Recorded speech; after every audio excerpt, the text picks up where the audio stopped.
नमस्कार शेतकरी मित्रांनो, शेतकऱ्यांना 2 जून 2026 रोजी राज्य शासनाच्या माध्यमातून एक असा महत्त्वपूर्ण निर्णय येतो।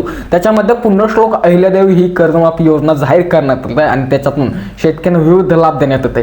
परंतु हे तुम्हाला कदाचित माहितीच नसेल किंवा तुम्हाला माहिती देखील असेल की या कर्जमाफी योजनेच्या माध्यमातून शासन शेतकऱ्यांकडून कशा पद्धतीने कर्जाची वसुली ते करते आणि त्यांचा अजेंडा तिथे ते चालवते हे तुम्हाला कदाचित लक्षात नसेल। अर्थात सरळ सांगायचं झालं तर या कर्जमाफीच्या माध्यमातून शेतकऱ्यांना कसा घोडा लावण्याचं काम या सरकारने इथे केलंय हे तुम्हाला कदाचित कळालं असेल किंवा नसेल कळालं। परंतु आता शेतकऱ्यांना जास्त घाबरायची गरज नाही, चिंताग्रस्त व्हायची गरज नाही, जास्त ताण घ्यायची गरज नाही, कारण की शेतकऱ्यांच्या न्याय हक्कासाठी एक लढणारा माणूस परत आता रणांगणात इथे उतरलाय। जर कधी एका माणसाने जर कधी रणांगण सोडलं याचा अर्थ असा कधीच नाही की तिथे दुसऱ्या माणसाची जागा कोणी तिथे घेऊ शकत नाही। अर्थात सांगायचं झालं तर सन्माननीय बच्चू कडू साहेबांनी जे की कर्जमाफी निर्णय घोषित केल्याच्या नंतर महायुती सरकारचे खूप मोठे आभार इथे प्रगट केले, खूप विविध माध्यमातून आभार प्रगट त्यांचे तिथे केले। परंतु याच्यातून जो अन्याय शेतकऱ्यांवरती इथे होऊ लागला, याच्यातून लाखो शेतकरी या कर्जमाफीतून कशा पद्धतीने अपात्र होऊ लागले, 50% पण जास्तीचे। आता त्याच्यात अटी निकष कोणते आहे हे पण तुम्हाला मी व्हिडिओमध्ये सांगणार आहे।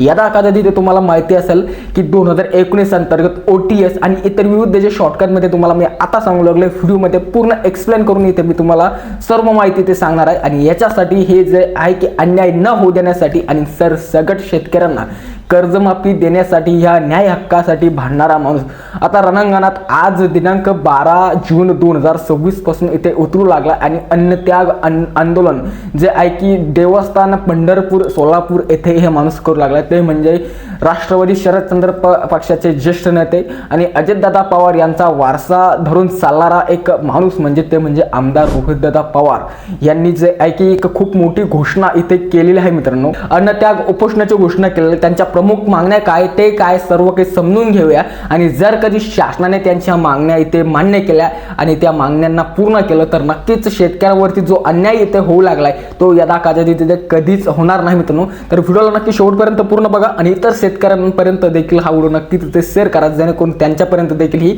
अचूक आणि महत्त्वपूर्ण माहिती जाईल आणि आंदोलनाला पाठिंबा देण्यासाठी आपण सर्वजण जे की पंढरपूर येथे नक्कीच जाऊ। आता शेतकऱ्यांना आमदार रोहितदादा पवार यांच्या मुख्य मागण्या काय कर्जमाफीमध्ये 7 ते 8 मुख्य मागण्या। याच्यापैकी जी नंबर 1 ची कर्जमाफीची मागणी ती म्हणजे 2019च्या कर्जमाफीचा लाभ घेतलेल्या शेतकऱ्यांना केवळ 50,000 रुपयापर्यंतच्या कर्जमाफीची मर्यादेची अट रद्द करून सरसकट शेतकऱ्यांना 2 लाख रुपयापर्यंतची कर्जमाफी द्यावी जी घोषित केली ही त्यांची पहिली मागणी आहे। आता तुम्ही मानसाल की बऱ्याच काही लोकांना ही मागणी कळालीच नसेल किंवा ज्यांच्याकडे हे सर्व काही कर्ज त्यांनी काढले त्यांना 100% मागणी कळली असेल।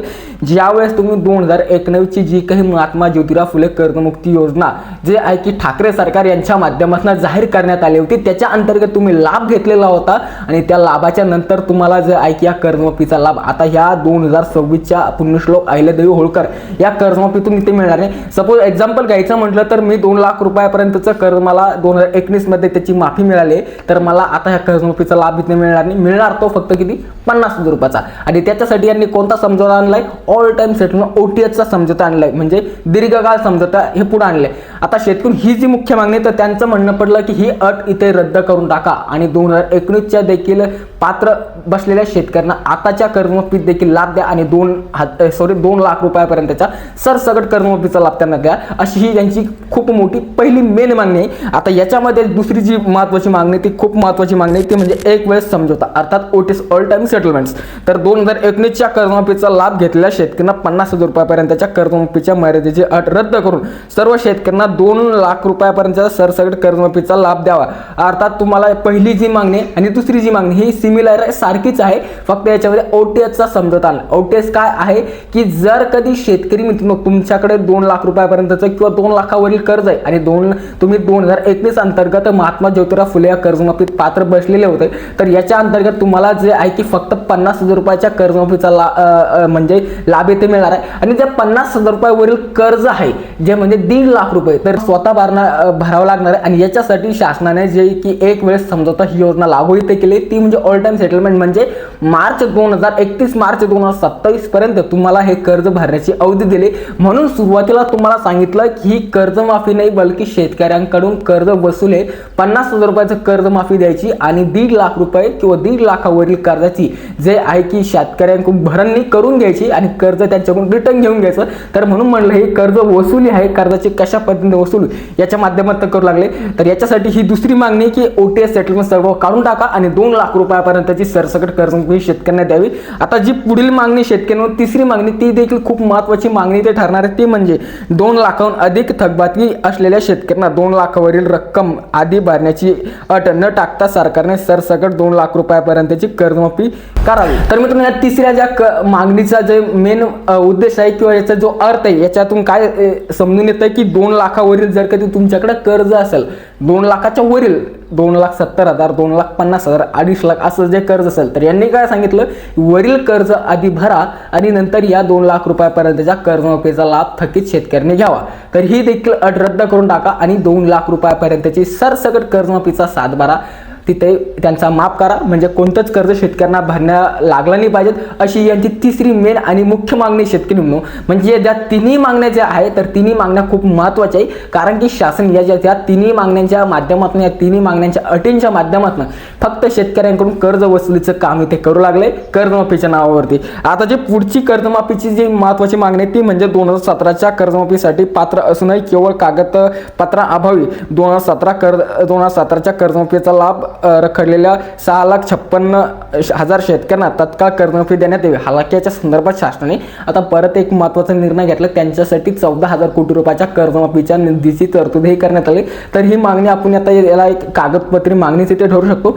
तर ही एक मागणी ठरू शकते कारण शासनाने ऑलरेडी सोल्युशन इथे काढले आहे। आता जी पुढील मागणी ती म्हणजे पीक विमा योजनेअंतर्गतील शेतकरी विरोधी जाचक ट्रिगर काढून 1 रुपयामध्ये पीक विमा योजना पुढे लागू करावी। आता ही जी पुढील मागणी तर शेतकरी ही जी पीक विमा ट्रिगरची जी मागणी आहे पीक विमा योजनेतील शेतकरी विरोधी जाचक ट्रिगर काढून 1 रुपयामध्ये पीक विमा योजना पुन्हा लागू करावी। तरी पीक विमा संदर्भातील काहीतरी मागणी आहे, कर्जमाफीचा याचा दूरपर्यंत तरी काही संबंध येत नाही, परंतु त्यांनी कशामुळे मागणी याच्यामध्ये केली ते त्यांना स्वतःहूनच माहिती, ते प्रेस कॉन्फरन्समध्ये किंवा पत्रकार परिषदेमध्ये याची माहिती नक्कीच देईल।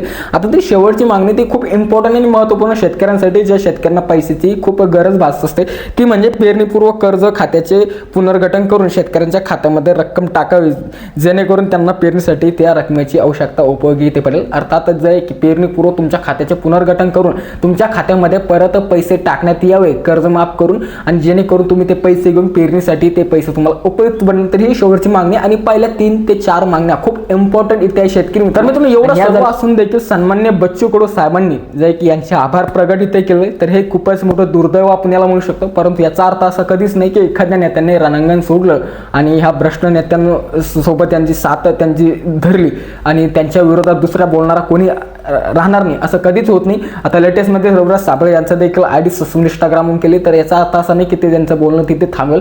तर नक्कीच सन्माननीय जे आहे की मित्रांनो आता रोहित दादा पवार हे जे की पंढरपूर येथे देवस्थान पंढरपूर येथे आज दिनांक 12 जून 2024 पासून अन्नत्याग आंदोलन देणारा आणि उपोषणाला सुरुवात त्यांची इथे झाली। आणि मला तर वाटतं तो माणूस असा माणूस आहे की लोकांना त्यांच्यामध्ये काही ना काही स्वर्गीय अजितदादा पवार यांचा वारसा इथे दिसतो। खरं तर अजितदादांची ते कमतरता तिथे पूर्ण करू शकत नाही, परंतु काही ना काही त्यांच्या मार्गावरती चालून जे की शेतकऱ्यांना नक्कीच न्याय तिथे येऊ शकेल। मित्रांनो तुम्हाला या सर्व काही गोष्टीवरती काय आवडतं आपल्याला नक्कीच कमेंट बॉक्समध्ये नोंदवू शकता आणि पुढले असल्याचं अपडेट्स बघण्यासाठी आपल्या चॅनलला नक्कीच तुम्ही सबस्क्राईब करू शकता। खूप खूप धन्यवाद।